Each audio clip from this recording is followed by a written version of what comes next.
تو یہ کتنی پریکٹیکل بات ہے، آپ کو کیا لگتا ہے؟ دیکھیے آپ کا سٹانس ہمیشہ ایکسٹریم پہ ہونا چاہیے. جب دوسرا ایکسٹریم پہ بات کر رہا ہے تو آپ بھی ایکسٹریم پہ ہی جائیں گے, تبھی کہیں جا کے کوئی بیچ کا راستہ نکلتا ہے. اگر وہ کہتے ہیں وہ نہیں آئیں گے اور ہم کہتے ہیں نہیں جی ہم تو تیار ہیں, ایسے نہیں ہوتا. تو آپ نے پھر ٹیبل پہ بیٹھنا ہوتا ہے, پھر کچھ دینا پڑتا ہے, کچھ لینا پڑتا ہے, پھر کہیں جا کے بات بنتی ہے. تو یہ آپ کا سٹانس بھی جو ہے, جب انہوں نے کہا کہ ہم نے بھی کہا ہم بھی نہیں آئیں گے, تو یہ بیٹھ کے بات ہوگی. سولوشن تو دونوں نے نکالنا ہے اور یہ نکالنا بہت ضروری ہے دونوں کے لیے. تو حل نکل آئے گا, اب یہ دیکھنا ہے کہ کیا نکلتا ہے. ریلی ہوپ سو کہ کوئی اچھا حل نکلے تاکہ دونوں عوام کرکٹ سے جو ہے وہ محروم نہ رہ جائے. جب بلاول کا دورہ بھی تھا تو آئی واز ایکسپیکٹنگ کہ شاید ہمارے فورن منسٹر ریکویسٹ کر دے. Thank you so much mister Fawad ہمارے ساتھ. فواد مصطفیٰ صاحب اسپورٹس اینالسٹ, اور ان کا بھی یہی کہنا ہے کہ جو کرکٹ کوئی درمیانی راستہ نکلنا چاہیے, دونوں ممالک کے عوام کو کھیل سے محروم نہیں کرنا چاہیے. اتنا ہائی وولٹیج ٹاکرا ہوتا ہے, اتنا زبردست میچ ہوتا ہے, تو اس سے محروم کم از کم عوام کا دونوں ممالک کے قصور تو نہیں, اپنی سیاست کی بلی ان کو نہ چڑھائیں. خیر آگے بڑھتے ہیں. اب ذرا بات کرتے ہیں سفارتی سطح پر. پاکستان میں بہت اہم ڈیولپمنٹ ایک ہوئی ہے کہ افغان وزیر خارجہ اور چینی وزیر خارجہ انہوں نے پاکستان کا وزٹ کیا ہے. اور اس وزٹ سے بڑا اہم وزٹ اس لیے ہے کیونکہ دونوں نیبرز ہیں ہمارے. چائنا جو ہے وہ تو ہمارا آئرن برادر ہے اور چائنا کے حوالے سے ہمیشہ پاکستان کے تعلقات رہے ہیں. افغان وزیر خارجہ کی پاکستان آمد کے حوالے سے یہ بہت اہم ڈیولپمنٹ اس لحاظ سے قرار دیا جا رہا ہے. ہمیشہ سے ایسا ہوتا رہا ہے کہ افغان سرزمین پاکستان کے خلاف بھی استعمال ہوتی رہی ہے. تو اس لحاظ سے, اس تقابل سے جو ہے نا, یہ وزٹ کو کافی اہمیت دی جا رہی ہے. کیا ان کی آمد سے جو ممالک کے, دونوں ممالک کے معاملات ہیں پاکستان اور افغانستان کے, کیا دہشت گردی کوئی روک تھام میں مدد ملے گی یا نہیں؟ تو یہ ایک بہت بڑا سوالیہ نشان ہے. چائنا کے انیشیٹو سے یہ سارا معاملہ طے پایا ہے, لیکن بلاول بھٹو زرداری کا جو اس میں رول ہے اس کو بھی آپ اگنور نہیں کر سکتے. مطلب as a foreign minister he is doing very well.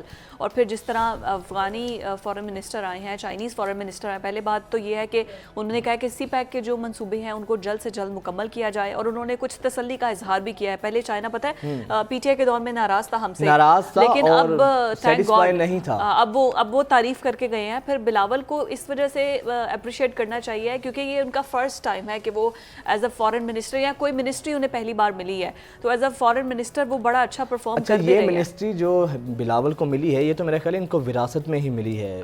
ان کے جو نانا تھے انہیں بھی وزیر خارجہ 1963 سے 1966 ان کی مدر پی ایم تھی, ہاں 66 تک. تو اس کے بعد پھر بلاول بھٹو خود وزیر خارجہ بنے ہیں اور بڑے میچورٹی کے ساتھ ایکٹ کرتے ہیں. ڈپلومیٹکلی جو مینرز ہیں ان کو اس لحاظ سے بڑی اس میں جو ہے نا ایک مثالی طور پر وہ پیش کرتے ہیں خود کو. لگتا ایسا نہیں ہے کہ وہ فورن منسٹر رہے ہیں.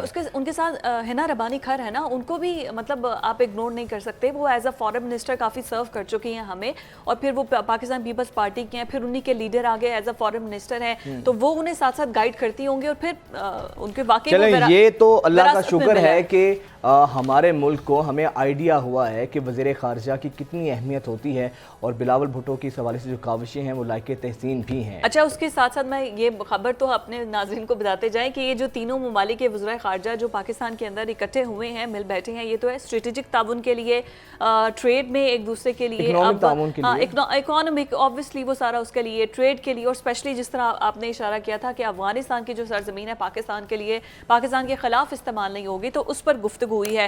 دفاعی, سلامتی, تعلیم, فنی, مطلب جتنے بھی شعبوں میں ایم او یو سائن ہو سکتے ہیں ان تینوں ممالک کے درمیان ہوئے ہیں, اور اچھے تعلقات ہمیں اپنے ہمسایہ ممالک سے ہونے چاہیے. آئی ریلی وش کہ ہمارے انڈیا کے ساتھ بھی ایسے تعلقات ہو, ٹریڈ ہو, لوگ ایک دوسرے کی طرف آئے جائیں. مطلب اتنا کیا ہے, اتنا دل میں بغض رکھ کے یا نفرت رکھ کے کرنا کیا ہے. کم از کم ہمسایوں کے جو تعلقات ہیں وہ ایک دوسرے کے لیے بہت زیادہ اہمیت کے حامل ہوتے ہیں. دونوں کا امن کے لیے ضروری ہے. جتنے بھی ہمارے نیبرز کنٹریز ہیں ان کے ساتھ ہمارے مثالی تعلقات ہونے چاہیے, کیونکہ ہماری ٹریڈ, ہمارا پیس سب کچھ مشروط ہوتا ہے آپ کے آپسی تعلقات سے.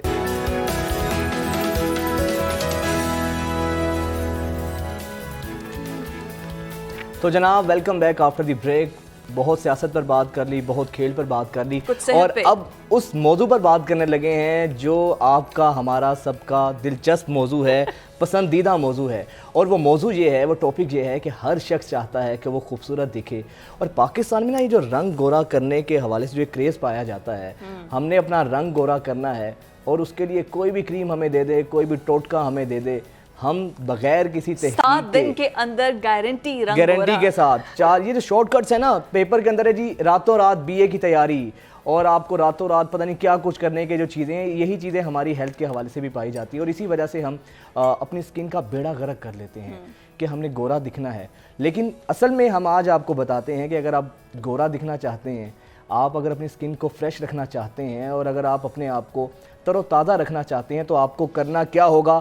اسی تمام ٹوٹکوں اور علاج کے ساتھ ہم آج ایک گیسٹ کو لے کر آپ کی خدمت میں حاضر ہوئے ہیں. ڈاکٹر ندہ حسن ہمارے ساتھ موجود ہیں. السلام علیکم, گڈ مارننگ, کیسی ہیں آپ؟ مجھے یہ بتائیے, ماشاءاللہ you are looking very pretty, اور اسکن کے ڈاکٹرز کو تو ویسے بھی, کیونکہ انہوں نے اسکن کا ہی تو بتانا ہے, تو ان کو تو ویسے بھی اپنے آپ کو مینٹین رکھنا چاہیے. تو ہمارے وہ ناظرین جو ہمیں دیکھ رہے ہیں, ایستھیٹک میں کیا ایسے ٹریٹمنٹس ہیں جو کہ ان کی اسکن کو, پہلے ہم وائٹننگ کی طرف ہی چلیں, آئی گیس جو بھی ہمیں دیکھ رہا ہوگا اسے گورا ہونے کے لیے ضروری ہے کہ وہ گورا ہو جائے. تو کیا ایستھیٹک میں, کیا ایز اے ایستھیٹک فزیشین آپ کیا ریکمینڈ کرتی ہیں, کیا پروسیجرز ہیں جو کہ افورڈیبل بھی ہیں, اور کتنے عرصے کے دوران آپ بغیر کسی سائیڈ ایفیکٹ کے اپنے کلر ٹیکسچر کو بہتر کر سکتے ہیں؟ سب سے پہلے تو میں یہ کہوں گی کہ صرف کریم لگانے سے آپ گورے نہیں ہو سکتے. آپ کی اسکن, بیکاز آج کل جو مارکیٹ میں کریمز آئی ہیں, they have mercury and steroids. ایک میریکل ڈرگز کہہ دیں ان کو, ہفتے کے اندر اندر آپ کی چھائیاں ختم. پر جب آپ اس کو چھوڑتے ہو نا, آپ کے چہرے پہ بال, آپ کی اسکن میں تھننگ, آپ کے چہرے پہ دانے نکلنے شروع ہو جاتے ہیں. تو میں لوگوں سے یہ کہوں گی کہ پلیز کوئی شارٹ کٹس نہ لیں. اچھی اسکن صرف یہ نہیں ہے کہ ہم نے ٹریٹمنٹ کر دی یا کریم دے دی, لائف اسٹائل ماڈیفیکیشن ہے. سلیپ آن ٹائم, اپنا اسکرین ٹائم تھوڑا سا کم کریں, کھانا پراپر کھائیں, اپنا پانی کا انٹیک پراپر کریں. These are very important things. جو انر گلو آپ کو چاہیے وہ بھی ہم آپ کو بتاتے ہیں کہ کس طرح سے آپ نے اس کو لے کے چلنا ہے آگے. اس کے علاوہ بہت سی ٹریٹمنٹس ہیں. وائٹننگ کی آج کل ڈرپس کا بڑا ٹرینڈ چلا ہوا ہے, بہت زیادہ. Whitening drips do work. Whitening drips اور وٹامن سی کی ڈرپس تھی, وہ اس کے ساتھ کمبینیشن میں جنرلی کرتے ہیں, because the vitamin drips don't work without vitamin C. You have to have vitamin C with it. تو اس میں ہوتا یہ ہے کہ they have their side effects. I will not lie, I don't lie to my patients. تو اس کے لیے ہم آپ کے لیور اور کڈنی کے ٹیسٹ کرتے ہیں, وہ مانیٹر کرتے ہیں during the during the procedure. اور اس کے ساتھ آپ کو اورل بھی دوائیاں لینی پڑتی ہیں. ایکسپینسو پروسیجر ہے یہ. جو بھی یہ ٹریٹمنٹ کرائے, they need to know that there are side effects to it, and they need to be monitored constantly. اگر کہیں پہ بھی ہمیں لگے لیور پر یا کڈنی پر اس کے افیکٹس آ سکتے ہیں, تو ہم پھر اس لیے مانیٹر کرتے ہیں تھرو آؤٹ دا کورس. اچھا یہ بتائیے گا کہ جس طرح میں نے کہا کہ عموماً ہماری سوسائٹی میں یہ ٹرینڈ ہے بہت زیادہ کہ آپ نے گورا دکھنا ہے, چاہے آپ گورے ہو بھی, لیکن زیادہ سے زیادہ گورا دکھنے کا جو کریز ہے وہ آپ کی اسکن کو خراب کرتا ہے. تو ایسے لوگوں کو آپ کیا سجیسٹ کریں گی کہ جو چاہتے ہیں کہ ان کی اسکن اچھی ہو یا وہ گورا دکھیں؟ دیکھیں, گورا دکھنا تو کوئی خوبصورتی نہیں ہے نا. گورے اسکن کے اوپر آپ کی چھائیاں ہوں اور اسکارز ہیں آپ کے, کوئی بھی مسئلہ ہے, کیا فائدہ. آپ اپنی اسکن ٹون کو اچھا رکھو. جب آپ کی اسکن ٹون ہیلدی ہوگی تو وہ خود ہی دو شیڈ, 2 ٹونز لوور بہتر ہو جائے گی, وائٹر ہو جائے گی. when you have a healthy skin, treatment glowing skin, تو وہی اگر تھوڑی ویٹش بھی ہے تو بہت خوبصورت لگتی ہے. اس کا کس طرح سے کرنا ہے, اس کے بہت سارے ٹریٹمنٹس ہیں. آپ like I said, life style modification تو ضروری ہے, لیکن کچھ ٹریٹمنٹس بھی ہیں. فار ایگزامپل ہم مائکرو نیڈلنگ کرتے ہیں, PRP آپ کا بلڈ لے کے گروتھ فیکٹرز انجیکٹ کرتے ہیں.